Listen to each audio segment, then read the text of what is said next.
And she herself said, no, I prefer Senator Lacson. But interesting. Senator Hontiveros herself prefers Senator Lacson as chair of the Blue Ribbon. Now let's go naman sa naging hearing sa House of Representatives. Dumalo si Mayor Vico Soto sa hearing ng House Infrastructure Committee to basically do just one little but important thing. To hate on the mother-freaking Vizcayas and only to hate. Marami nga po tayong naobserbahan na use the term inconsistencies, but I would like to be more direct. Kasinungalingan po talaga. At lantarang kasinungalingan naman po yung mga sinasabi nito. Hindi naman po bago sa kanila ang pagsisinungaling. Naobserbahan na po natin ito on the record and in public very many times. Sabi nga, dito sa kaso na ito, ang sinungaling ay asawa ng magnanakaw. You know, sinabi niya rin naman yung tungkol sa mga tax revenues na hindi nako-collect or hindi sila nagbabayad ng tax.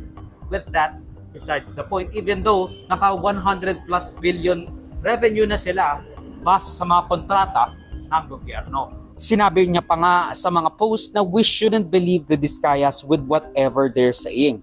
That they're angling to be a state witness para makatakas sa kulong.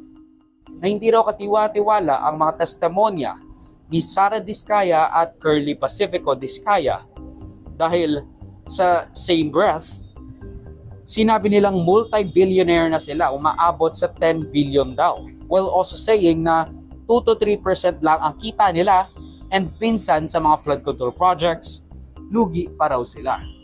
Isa lang rin ang tono ni Villanueva at Escudero na nagalaw o na-mention daw kasi sina Romualdez at Zaldico kaya mabilisang nagkaroon ng mga paratang and even the kudeta ng Senate presidency. Nakapagsalita na ng bombo kaninang umaga si Congressman Toby Shanco at nabanggit lahat ng nais niyang sabihin hindi nasabi sa kabilang kamera. Nasabi na rin po, Ginoong Pangulo, ang the name that cannot be mentioned, ang pangalan ni Speaker Martin Romualdez at Congressman Zaldico sa pamamagitan ng paghihiring kanina pong hapon. And as a final act earlier, Mr. President, I signed upon the request of Congressman Marcoleta the contempt order of Assistant District Engineer Bryce Hernandez, putting him under detention already here in the Senate. Yung